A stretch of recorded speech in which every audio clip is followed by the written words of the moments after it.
প্রচন্ড একটা risky moment ছিল, বেঁচে গেলাম। বাপরে বাপ, সেই স্লিপিং বুদ্ধা। গাছটার মধ্যে পুরো পাতা ফুল সব জায়গায় কিন্তু পড়ে আছে বরফ। মাথা ঝাঁকালে একদম সাংঘাতিক ব্যথা। কাল রাতে ছিল -5°C, ভাবতে পারছো? চারিদিকে কিন্তু পুরো নেল বাইটিং কোল্ড। ঠিক তার উপর থেকে কিন্তু দেখতে পাচ্ছি সানরাইজটা বেরোচ্ছে। আর আজ দেখো পুরোপুরি বরফে ঢাকা। এখানে পুরো সাদা রঙের বরফের লেয়ার পড়ে আছে, দেখতে পাচ্ছ? মানে রাতে কিন্তু স্নোফল হয়েছে। দিস ইজ আ জান্নাত। এটা কি? এখানে রয়েছে হচ্ছে পাপায়া। ওকে, এবার খাচ্ছে, দুজনই খাচ্ছে। মেরা সুটকেস উপর ডাক দিয়ে কে? ঠিক আছে, ঠিক। আবার দেখা দিল হয়তো শেষবারের জন্য স্নো। আজকেও সেই সেম একটা peaceful ambience all around the lake. আর নিচে দেখতে পাচ্ছ বিশাল বড় একটা প্লেগ্রাউন্ড পাহাড়ের মধ্যে। এই রাস্তার ন্যাচারাল বিউটি কিন্তু একটা আলাদা লেভেলে। জাস্ট দেখো সামনের ভিউটা, মানে এটা হলো মিরিকের একটু আউটস্কার্টে, কি দুর্দান্ত লাগছে ল্যান্ডস্কেপটা। So guys, welcome to Bong Voyager.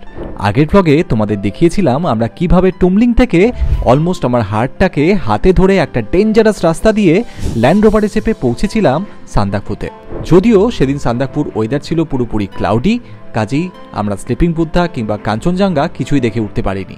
কিন্তু সেই ব্লগে আমি বলেছিলাম আমরা সান্দাকফুতে এসে কোন হোমস্টেতে উঠেছি, তার ফিডব্যাক কীরকম এবং সান্দাকফুর বেস্ট হোমস্টে কোনটা। সেটা ছাড়াও কিন্তু আমরা সান্দাকফু পুরো এক্সপ্লোর করেছিলাম, এমনকি সিঙ্গালিলা ওয়াইল্ড লাইফ স্যাংচুয়ারির একদম ডেন্স ফরেস্টের ভেতরেও চলে গেছিলাম ঘুরতে। আজকের ব্লগে তোমাদের বলবো ডে ট্যুর গল্প। সেদিন রাত হওয়ার পর যখন ঘুমোচ্ছিলাম, মনের মধ্যে একটাই প্রার্থনা ছিল, যেন পরের দিন ঘুম থেকে উঠে দেখা পাই কাঞ্চনজঙ্ঘা মহারাজের। অ্যান্ড পরের দিন সকালবেলা সূর্য ওঠার পর ঠিক তেমনটাই হলো। তো চলো আজকের ব্লগ শুরু করা যাক। বাট তার আগে একটা ছোট্ট request guys, don't forget to like, share and subscribe the channel and also to press the bell icon to get further notifications.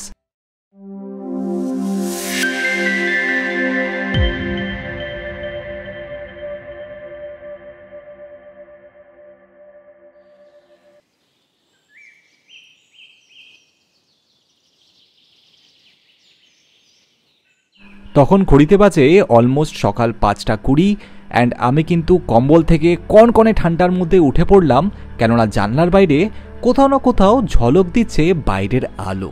And দেখো জানলা খুলতেই দেখতে পেলাম আলো কিন্তু আস্তে আস্তে বেরিয়ে আসছে, মানে সানরাইজ হওয়ার সময় চলে এসছে। অ্যান্ড বাইরের লোকজনও বেরিয়ে গেছে আমাদের হোমস্টে থেকে।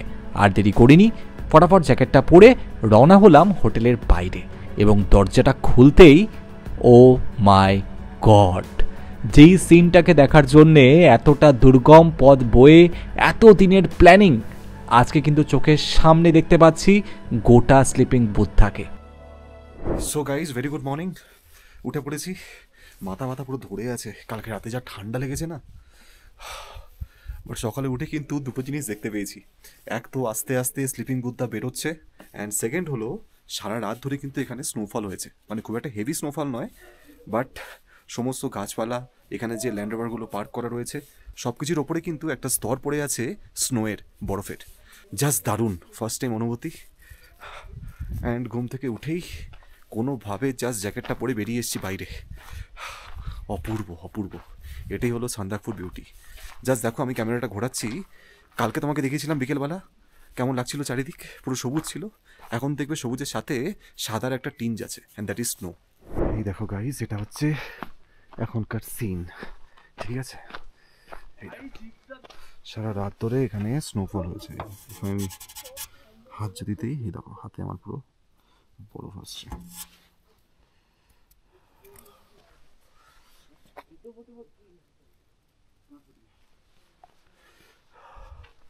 তাছাড়াও গাছগুলো দেখো, এই দেখো।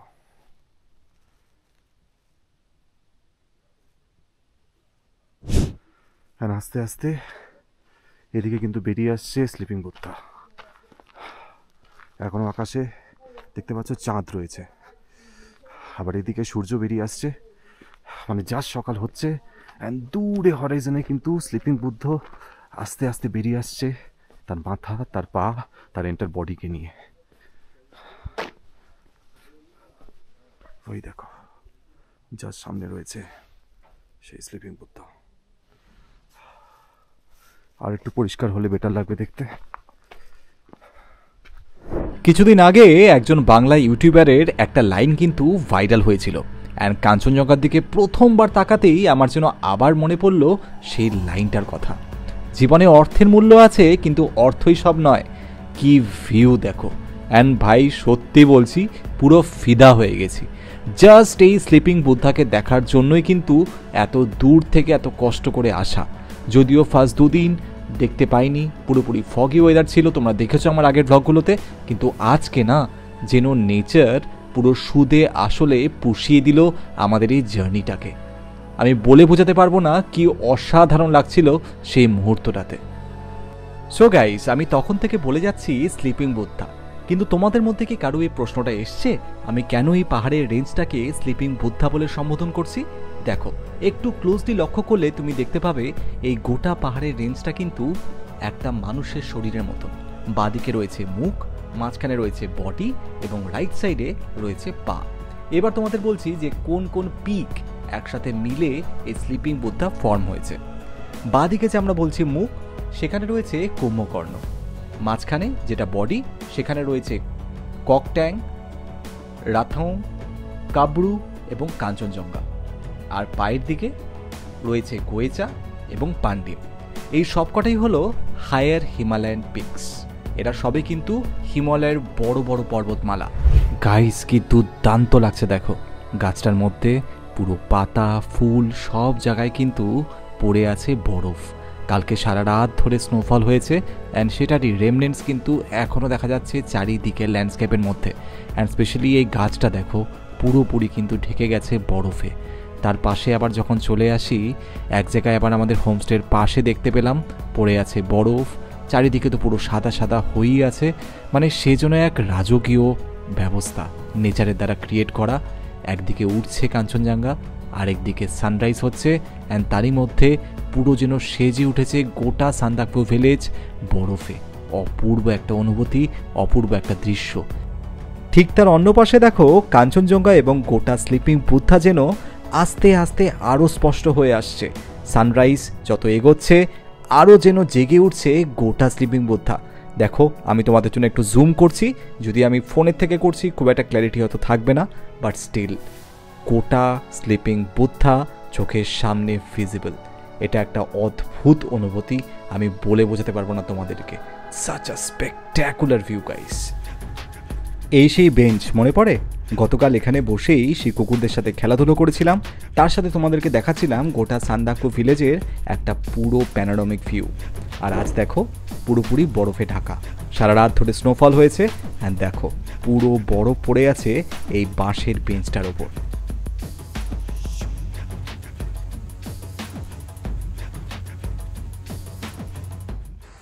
ওই দেখো সানরাইজ হচ্ছে ওখানে। এটাই কিন্তু সেই শেরপা চালের রিসর্টটা যেটা কালকে দেখালাম, অ্যান্ড ঠিক তার উপর থেকে কিন্তু দেখতে পাচ্ছি সানরাইজটা বেরোচ্ছে। অফ লাভলি, একদিকে সূর্য বেরোচ্ছে আর একদিকে সেই sleeping Buddha. So guys, very good morning. তখন ভালো করে মর্নিং বলতে পারিনি, মানে এতটা ক্রেজ ছিল, ঘুম থেকে উঠি লাফ মেরেছি অ্যান্ড দৌড় দিয়ে চলে গেছি একদম আমাদের রিসর্টের বাইরে, মানে হোটেলের বাইরে। সেখানে গিয়ে কিন্তু আস্তে আস্তে আস্তে আস্তে স্লিপিং বুদ্ধাকে জেগে উঠতে দেখলাম। পুরো মেঘ সরে গেল অ্যান্ড তারপর কিন্তু আস্তে আস্তে ডান হাতে দেখতে পেলাম সানরাইজ। অ্যান্ড ফাইনালি এখন কিন্তু পুরো চকচক করছে গোটা স্লিপিং বুদ্ধা। বাট জানি না কেন ঘুম থেকে ওঠার পরই মাথাটা খুব ধরেছে, প্রচণ্ড ব্যথা করছে মাথা। বাট এটা তো মিস করা যায় না, কোনোভাবেই মিস করা যায় না। কাজেই ঘুম থেকে উঠেই ফার্স্ট চলে গেছি বাইরে। চলো আবার বাইরে যাবো। আমি জাস্ট ঘরে এসেছিলাম একটু গরম জল খেতে। ইয়েস, এখানে গরম জলটা খুব দরকারি জিনিস।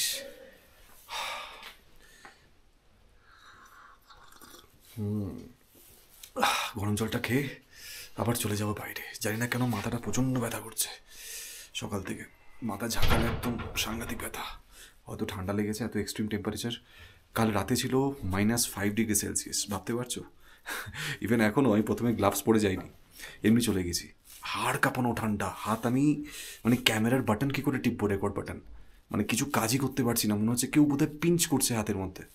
তারপরে ফাইনালি আবার ঘরে এলাম, ঘরে এসে একটু গরম জল খাচ্ছি আর গ্লাভস পরে নিয়েছি।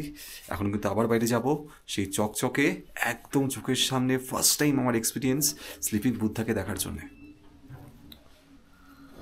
ভাবলাম একটু হেঁটে আসি, কালকে যেদিকে হাঁটতে গেছিলাম চারিদিকে কিন্তু পুরো নেল বাইটিং কোল্ড। আমার গলা শুনে বুঝতে পারছো গলার অবস্থা কিন্তু ভালো নয়, আর মাথা ঝাঁকালেই প্রচণ্ড ব্যথা। জানি না সেটা পরে দেখা যাবে শিলিগুড়ি গিয়ে, বাট আপাতত কিন্তু enjoying the side of the sleeping Buddha for the first time in my life, and প্রচণ্ড এক্সাইটেড। ইভেন এখনও এক্সাইটেড আছি যাতে আরেকটু ক্লিয়ার হয়। মোটামুটি ক্লিয়ার হয়ে গেছে, তবে আমি এখনও ক্লিয়ারলি বাঁদিকে মাউন্ট এভারেস্টও দেখাতে, সেটা কিন্তু দেখে উঠতে পারছি না। তো হোপফুলি হয়তো দেখতে পারবো। ভাবলাম একটু হেঁটে আসি বাইরে। তো চলে এসেছি আমাদের রিসর্টের থেকে একটু নিচে, মানে কালকে যেখানে এসেছিলাম সেই কফি হাউসের ওখানে, এখন চলে এসেছি ওখানে।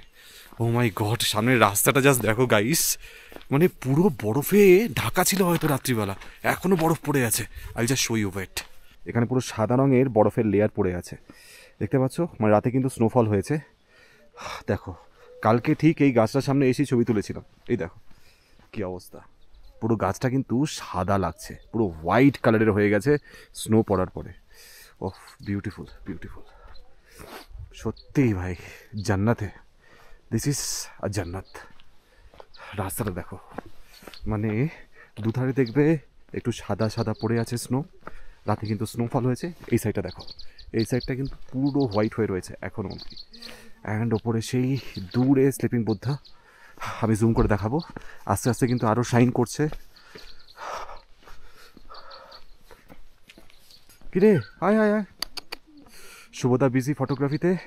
অ্যান্ড দেখো শুভদার চারিপাশে কিন্তু বরফ, দেখো পুরো স্নো, মানে বরফ বলাটা ভুল হবে, it's not thick layer of ice, but রাতে কিন্তু স্নোফল হয়েছিল। দেখো পুরো ঘাসের মধ্যে সাদা সাদা দেখতে পাচ্ছ, এগুলো কিন্তু পুরো snow, left over snow from yesterday snowfall. দারুণ দারুণ। আর উপরে বেরিয়ে এসছে সূর্য একদম ফুল ফর্মে। তো হোপফুলি আশা কিন্তু পূর্ণ হলো। কাল থেকে খুব চাপে ছিলাম, ইভেন ভাবছিলাম হয়তো এক্সটেনশন করবো কিনা, আর দিন থেকে যাবো কিনা এক্সট্রা, কারণ যার জন্য আশা সেটা দেখতে পাবো কিনা, বাট দেখতে পেয়েছি। And that's the beauty of this place, and that's the beauty of Sandakphu all together in north Bengal. এই দেখো এখানে পুরো স্নো পড়ে আছে রাস্তার ধারে। হ্যান্ড সামনে কিন্তু আমরা এগোচ্ছি, সামনে মনে হচ্ছে হয়তো একটু বেটার দেখা যাবে এখান থেকে মাউন্ট কাঞ্চনজঙ্ঘা। এখন আস্তে আস্তে কিন্তু আরও ক্লিয়ার হয়ে আসছে।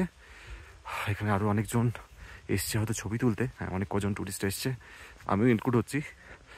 লাভলি। ওই দেখতে পাচ্ছ আমাদের হোটেল ওখানে।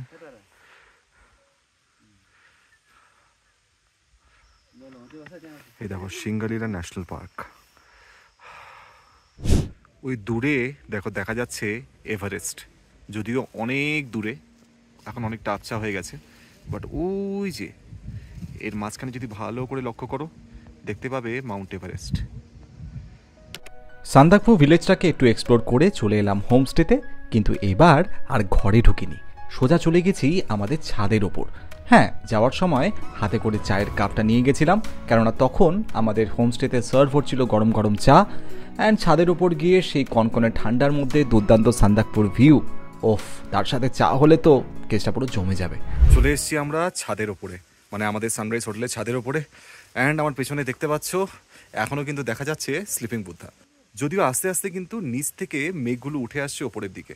অ্যান্ড হয়তো কিছুক্ষণের মধ্যেই পুরোপুরি ঢেকে যাবে কাঞ্চনজঙ্ঘার এই সুন্দর স্লিপিং বুদ্ধা। যদিও বাদিকে কিন্তু এভারেস্টটা দেখতে পাইনি, বাট যেটুকু দেখেছি আমি বলবো আমাদের সান্দাকফু সফর সার্থক। কালকে অবধি মনটা খুব খারাপ ছিল, কিছুই দেখে উঠতে পারিনি, বাট ফর্চুনেটলি আজকে কিন্তু ঘুম থেকে উঠে কাঞ্চনজঙ্ঘা আমাদেরকে দেখা দিয়েছে, সো রিয়েলি হ্যাপি। এই দেখো আমাদের ছাদের মধ্যেও আশপাশে যে দড়ি টানানো আছে তার মধ্যেও কিন্তু এখনও লেগে আছে স্নো, মানে চারিদিকে রাতে স্নোফলের সেই এফেক্টটা কিন্তু বোঝা যাচ্ছে। এখন বেলা বেড়ে গেছে, তার মধ্যেও কিন্তু এখনও সেই স্নোয়ের রেমনেন্ট পড়ে আছে কোনো কোনো জায়গায়। বাট এবার আর বেশি দেরি করা যাবে না, এবার আমাদের রুমে যেতে হবে, সেখানে গিয়ে প্যাকিং করতে হবে, বিকজ তারপর ব্রেকফাস্ট করেই বেরিয়ে পড়তে হবে শিলিগুড়ির দিকে। সো গাইস, এবার মন বেশ খুশি, স্লিপিং বুদ্ধা দেখা হয়ে গেছে, অ্যান্ড এবার কিন্তু ব্রেকফাস্টও দিয়ে দিয়েছে সানরাইজ হোটেলে। তো এবার গিয়ে ব্রেকফাস্টটা করে নেব, তারপরে প্যাকিং করে we have to start towards Siliguri. এখন ড্রাইভারকে ফোন করলাম, কেননা আমাদেরকে ল্যান্ড রোভার নিয়ে যাবে মানেভঞ্জন অবধি, তারপর কিন্তু আবার সেই সুমনদা শিলিগুড়ি থেকে স্টার্ট দেবে কিছুক্ষণের মধ্যে, অ্যান্ড মানেভঞ্জন এসে কিন্তু আমাদের জন্য ওয়েট করবে। চলো দেখি ব্রেকফাস্টে কি আছে, ব্রেকফাস্ট করার পর প্যাকিং করে স্টার্ট করবো শিলিগুড়ির দিকে। তো চলো এবার যাওয়া যাক আমাদের ডাইনিং হলে, এবং সেখানে গিয়ে আমরা সেরে নিই আমাদের ব্রেকফাস্ট। এবার দেখি ব্রেকফাস্টে কি কি আছে তোমাদেরকে দেখাচ্ছি। ওকে, সো প্রথমেই যেটা আমি দেখতে পাচ্ছি রয়েছে এখানে হলো ব্রেড, ওকে। তার পাশে এটা কি, এখানে রয়েছে হচ্ছে পাপায়া, ওকে। তারপর রয়েছে এখানে পোহা, ওকে, গ্রেট। তারপর রয়েছে এখানে চাউমিন, ওয়াও, গুড অপশনস। আচ্ছা, এখানে আবার জ্যাম রয়েছে, সো জ্যাম দিয়ে ব্রেড দিয়েও খাওয়ার একটা অপশন আছে। Breakfast time.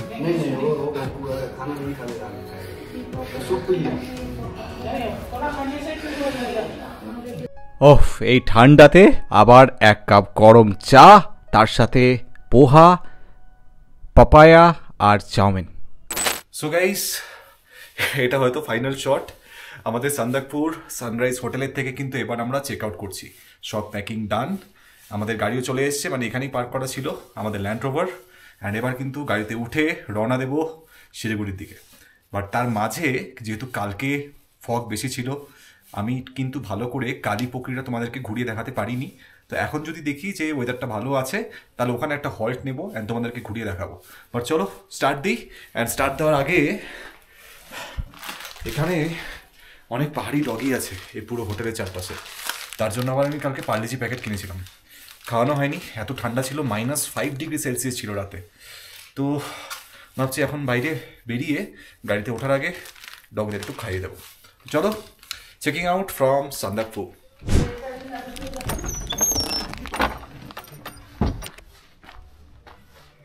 सब पैकिंग हो गया दाजू? मेरा सूटकेस ऊपर रख दिया क्या? ठीक है, ठीक है।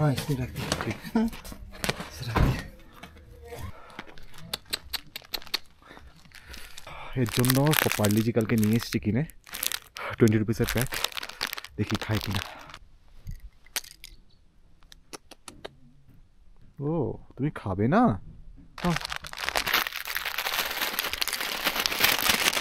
আরেকজন এসছে এখানে, দুজনকে বিস্কিট দিয়েছি, বাট এর মধ্যে না, এবার খাচ্ছে, দুজনই খাচ্ছে। সো অনেক মেমোরিজ, অনেক অভিজ্ঞতা, -5-এ রাত কাটানো, তারপর পুরো স্লিপিং বুদ্ধার দেখা। আমরা কিন্তু এবার ফিরবো শিলিগুড়ির দিকে। দারুণ গেল এই ট্রিপটা। অ্যান্ড তোমরা কমেন্ট করে বলো তোমাদের কেমন লাগলো। যদি ভালো লাগে, please don't forget to like, share and subscribe the channel and also to press the bell icon to get further notifications. দেখো, আমরাও স্টার্ট দিচ্ছি, আবার কিন্তু আমার পেছনে চলে এসছে সেই মেঘ। সো দেখা যাক এবার রিটার্ন জার্নিটা কেমন হয় শিলিগুড়ি অবধি। সো যেতে যেতে কথা বলবো, see you in the way. So guys, journey has started back towards Manebhanjan. এই ল্যান্ড রোভারে চেপে কিন্তু আমরা আবার টুমলিং হয়ে ফিরে যাচ্ছি মানেভঞ্জনে। সেখানে আবার চেঞ্জ করে আমরা উঠে পড়বো হন্ডা অ্যামেজে এবং সুমনদার সঙ্গে আবার ফিরবো শিলিগুড়িতে। এটাই থাকবে আমাদের এই ব্লগের লাস্ট পার্টে। অ্যান্ড দেখো, বলতে বলতে কিন্তু সেই ভাঙাচোরা রাস্তার পর আবার দেখা দিল হয়তো শেষবারের জন্য স্নো। যাওয়ার সময় আমরা এই বরফের জায়গাটা পার করে গেছিলাম, আবার চোখে পড়লো। অ্যান্ড এরপর কিন্তু আমরা ক্রমশ এগিয়ে যাচ্ছি আবার সেই dense forest of Singalila wildlife স্যাংচুয়ারির দিকে।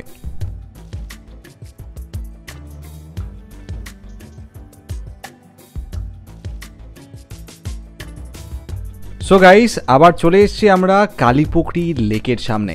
গতকালকে তোমাদের বলেছিলাম যেহেতু ফগ ছিল ভালোভাবে তোমাদেরকে দেখাতে পারিনি কালীপুকুরি লেক। আজকে কিন্তু কম্পারেটিভলি ওয়েদার একদম ক্লিয়ার। দেখতে পাচ্ছ লেকের জল একদম পরিষ্কার এবং তার পাশে কিন্তু রয়েছে সেই পাথরের স্ট্রাকচারগুলো। বলেছিলাম না, সুন্দরভাবে পাথর সাজানো একের পর এক। অ্যান্ড দেখতে পাচ্ছ কি দুর্দান্ত লাগছে চারিদিকের এই সুন্দর ভিউ, লেকের চারিপাশটা। সো গাইস, আমি বলেছিলাম যে ফেরার সময় যদি ওয়েদার ভালো থাকে আমি কিন্তু কালীপুকুরিতে আরেকবার নামবো আর তোমাদেরকে ভালো করে দেখাবো, কেননা কালকে সান্দাকপুর যাওয়ার সময় কিন্তু চারিদিকে প্রচণ্ড ফগ ছিল। আর আজকে কম্পারেটিভলি ভিজিবিলিটিটা একটু বেটার। আজকে লেকের জল একদম ক্লিয়ারলি দেখা যাচ্ছে। আমি কিন্তু নেমে এসেছি একদম লেকের পাশে। দাঁড়াও, তোমাদেরকে আমি দেখাচ্ছি কেমন লাগে লেকটা দেখতে। আজকে হয়তো বেটার লাগবে তোমাদের দেখতে। এই সেই লেক যার শেপ বলা হয় অ্যাজ পার দি লোকালাইট একদম মহাদেবের পায়ের আদলে। সো গাইস, আগের দিনে যা খুন্নস ছিল আজকে কিন্তু বলতে পারো পুরো সুদে আসলে তুলে নিয়েছি। আগের দিন যখন এসেছিলাম কালীপুকুরি লেকের পাশে পুরোপুরি একটা ফগি অ্যাম্বিয়েন্স ছিল, কাজে তোমাদের ভালো করে দেখাতে পারিনি। কিন্তু আজকে কিন্তু ওয়েদারটা কম্পারেটিভলি বেটার। অ্যান্ড দেখতে পাচ্ছ কতটা ক্লিয়ার দেখা যাচ্ছে লেকের এই জল, অপূর্ব লাগছে। অ্যান্ড তার মধ্যে একটা স্পিরিচুয়াল ভাইব যেটা আমি আগের দিনও ফিল করেছিলাম, আজকেও সেই সেম একটা peaceful ambience all around the lake. আর নেক্সট টাইম যদি আমি কখনো আসি কালীপুকুরিতে, আমার ইচ্ছে আছে আমি একবার নাইট স্টে করবো রাদার দ্যান টুমলিং। আমার মনে হয় সান্দাকফু যাওয়ার আগে তোমাদের একবার কালীপুকুরিতেও এক্সপ্লোর করা উচিত এখানকার নাইট স্টে, বিকজ আমার মনে হয় এখানে হয়তো আরও একটা বেটার অ্যাম্বিয়েন্স পাওয়া যেতে পারে। লেটস সি সে প্ল্যান কবে হয়। দেখতে পাচ্ছ এখন ক্রস করছি সিংগালীলা ওয়াইল্ড লাইফ স্যাংচুয়ারি, সেই ডেন্স ফরেস্ট। এই রাস্তা দিয়ে আমরা গেছিলাম সান্দাকফুতে, অ্যান্ড রাস্তায় অনেককে দেখলাম ট্রেক করে যাচ্ছে সান্দাকফুর দিকে। আমরা এখন চলছি টুয়ার্ডস টুমলিং, যেখানে আমরা আসার সময় নাইট স্টে করেছিলাম। আর ইচ্ছে আছে টুমলিংয়ে গিয়ে একবার একটু ছোট্ট ব্রেক নেব আমাদের সেই হোমস্টেতে গিয়ে। সেই টুমলিং আমাদের রিসর্ট, একটা ছোট্ট ব্রেক নিয়ে আবার গাড়ি করে মানেভঞ্জনের দিকে রওনা হলাম। और कितना टाइम लगेगा दाजू इधर से मानेभंजन? 1 घंटा, आधा घंटा लगेगा ना? আস্তে আস্তে যতটা এগোচ্ছি মানেভঞ্জনের দিকে, মনটা কিন্তু ভার হয়ে আসছে, একটু খারাপ লাগছে। এত দিনের একটা আশা ছিল কাঞ্চনজঙ্ঘা দেখব, স্লিপিং বুদ্ধা দেখব, সান্দাকফু যাব, সেটা কিন্তু ডান, মানে বলতে পারো একদম টিকমার্ক পড়ে গেছে সেই বাকেট লিস্টে। এবার আবার ফেরা আমাদের কর্মজগতের দিকে, আবার সেই শিলিগুড়ি হয়ে কলকাতার দিকে।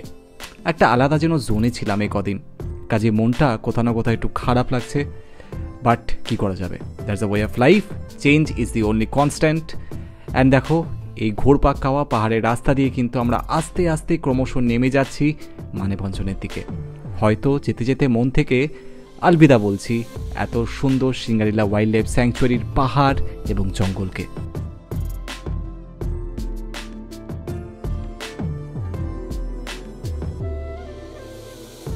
সো গাইস, আসার সময় আমি তোমাদের অলরেডি বলেছিলাম টোটাল মানেভঞ্জন থেকে টুমলিং যেতে লাগে অ্যারাউন্ড 45 মিনিটস, এবং টুমলিং থেকে কিন্তু সান্দাকফু পৌঁছতে লাগে ক্লোজ টু 2.5 আওয়ার্স। আমি এখন আর রিপিট করিনি পয়েন্ট টু পয়েন্ট কত আমাদের সময় লেগেছে, বাট এই মুহূর্তে কিন্তু আমরা অলমোস্ট পৌঁছে গেছি মানেভঞ্জনে। সো গাইস, এই মুহূর্তে পৌঁছে গেছি মানেভঞ্জনে। লেটেস্ট আপডেট হলো সুমনদা এখনও এসে পৌঁছয়নি, কাজে আমাদের কিন্তু মানেভঞ্জনে বেশ কিছুটা সময় ওয়েট করতে হবে। সুমনদা আরেকটা ক্লায়েন্টকে নিয়ে দার্জিলিংয়ের দিকে আসছে, সেখান থেকে এসে পৌঁছবে মানেভঞ্জনে। এই সুযোগে ভাবলাম আমিও একটু এক্সপ্লোর করিনি মানেভঞ্জনকে। অ্যান্ড দেখো এই জায়গাটা তোমাদেরকে আমি আগে দেখাইনি, এই জায়গা দিয়ে কিন্তু একটা সিঁড়ি উঠে গেছে ওপরে মন্দিরের দিকে। তোমাদের কাছে যদি সময় থাকে, তোমরা যদি মানেভঞ্জন আসো, ডেফিনেটলি এই মন্দিরটা ভিজিট করো, আমি শুনেছি খুব জাগ্রত মন্দির। তার সাথে হাঁটতে হাঁটতে আবার পৌঁছে গেলাম একটা সুন্দর ভিউ পয়েন্টে, যেখান থেকে কিন্তু মানেভঞ্জনের খুব সুন্দর একটা সিন পাবে, একটা শট পাবে। নিচে দেখতে পাচ্ছ বিশাল বড় একটা প্লেগ্রাউন্ড পাহাড়ের মধ্যে, এখানে বাচ্চারা ফুটবল খেলছে। আবার সেই ইন্দো নেপাল বর্ডার, একটা ফ্রেন্ডলি বর্ডার বলতে গেলে। দেখতে পাচ্ছ সেই মানেভঞ্জনের ছোট্ট মার্কেট, যেটা কিন্তু আমি দেখছি জয়েন্টলি নেপালিজ হোক বা ইন্ডিয়ান হোক, সমস্ত সিটিজেনরাই জয়েন্টলি সেই মার্কেট থেকে জিনিসপত্র প্রকিওর করছে, মানে বলতে গেলে খুবই একটা ফ্রেন্ডলি বর্ডার। সো গাইজ, তোমাদের আমি আসার দিন বলেছিলাম শিলিগুড়ি থেকে মানেভঞ্জন পৌঁছানোর দুটো রাস্তা আছে। একটা হলো শিলিগুড়ি থেকে স্টার্ট দিয়ে সোনাদা হয়ে ঘুম হয়ে তারপর মানেভঞ্জন, আরেকটা রাস্তা হলো মানেভঞ্জন থেকে সীমানা হয়ে তারপর মিরিক হয়ে টুয়ার্ডস শিলিগুড়ি। টাইম বাঁচাতে গিয়ে কেস খাওয়া, এক্স্যাক্টলি এটাই ঘটলো। আমরা মানেভঞ্জন থেকে ভাবলাম শিলিগুড়িতে মিরিকের রাস্তা দিয়ে যাব। সুমনদা এলো, অনেকটা লেট হয়ে গেছে আসতে, 1.5 ঘন্টা ধরে দাঁড়িয়েছিলাম মানেভঞ্জনে। সুমনদা এসে বললো চলো তাহলে মিরিক দিয়ে নামবো, কিন্তু মানেভঞ্জন থেকে সীমানা বলে একটা জায়গা আছে, সীমানা যাওয়ার একটা শর্টকাট রাস্তা আছে। অ্যান্ড সেই রাস্তা দিয়ে আমরা ঢুকে পড়েছি। রাস্তার অবস্থা দেখতে পাচ্ছ, মানে পুরো গাড্ডা, একদম পুরো গাড্ডা। অ্যান্ড এখানে হন্ডা MS ছিল সুমনদার, এসে গাড়ি আটকে গেছে। এখন গাড়ি পুরো ব্যাক করে যাচ্ছে, ঘোরানোর জায়গা নেই, প্রচণ্ড সরু রাস্তা। এখন ঘুরিয়ে আবার হয়তো আমরা মেইন লেপ্চা জগতের রাস্তা দিয়ে গিয়ে ওখান দিয়ে মিরিক দিয়ে নামবো। মানে যখন দেরি হয় তখন দেরি হতে থাকে সব দিক দিয়ে। বাট এনিওয়েজ, প্রচণ্ড একটা রিস্কি মোমেন্ট ছিল, মানে কিছুতেই গাড়িটা উঠছিল না, প্রচণ্ড একটা স্টিফ ওপরে যাওয়ার রাস্তা ছিল। বাট হোপফুলি আমরা রিস্ক নিইনি, ওইদিকে আর যাইনি। শুভদা সাজেস্ট করলো যে আমরা এখান দিয়ে এখন গাড়িটাকে ব্যাক করে, যেটা মেইন রোড লেপ্চা জগতের, সেখান দিয়ে ফিরবো মিরিকের রাস্তা দিয়ে শিলিগুড়িতে। বেঁচে গেলাম, বাপরে বাপ। এই যে এখানে ফাইনালি গাড়ি ঘোরাচ্ছে সুমন, দেখতে পাচ্ছ। আসার সময় আমরা এসেছিলাম হিলকাট রোড হয়ে, মানে সোনাদা ঘুম হয়ে, কিন্তু যাওয়ার সময় অ্যাজ প্রমিসড আমরা কিন্তু এখন মিরিকের সেই হাইওয়ে হয়ে যাব। অ্যান্ড তোমাদের এটুকু গ্যারেন্টি দিতে পারি, তোমরা চারিদিকে সাইট সিন দেখেই বলতে পারবে এই রাস্তার ন্যাচারাল বিউটি কিন্তু একটা আলাদা লেভেলে। জাস্ট দেখো সামনের ভিউটা, দুদিকে কিন্তু সেই পাইন ফরেস্ট, তার মাঝখানে ফগ, অ্যান্ড সেই অপূর্ব রাস্তা দিয়ে আমরা চলছি টুয়ার্ডস মিরিক। আমি শিওর কিছুক্ষণ পরে তোমাদের দেখাতে পারবো টি গার্ডেনও। এই রাস্তা কিন্তু প্রচণ্ড ফেমাস নর্থ বেঙ্গলের ন্যাচারাল বিউটির জন্য।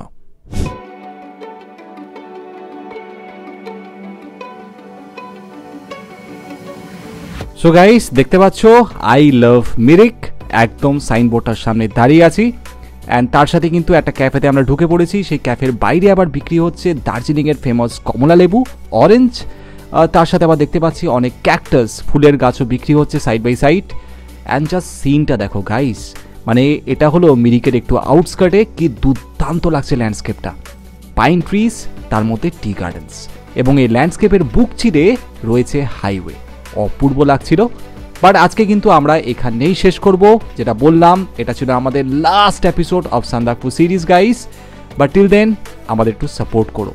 যদি আমাদের এই ব্লগটা ভালো লেগে থাকে guys, don't forget to like, share and subscribe the channel, and also to press the bell icon to get further notifications. আমরা ফিরবো খুব তাড়াতাড়ি, হয়তো এবার কোনো বিদেশের গল্প নিয়ে। বাট ততদিন অবধি একটু অপেক্ষা করো, একটু ভালোবাসা দিও, আর একটু সাপোর্ট করো। And till then guys, take very good care of yourself, and as usual, keep rocking.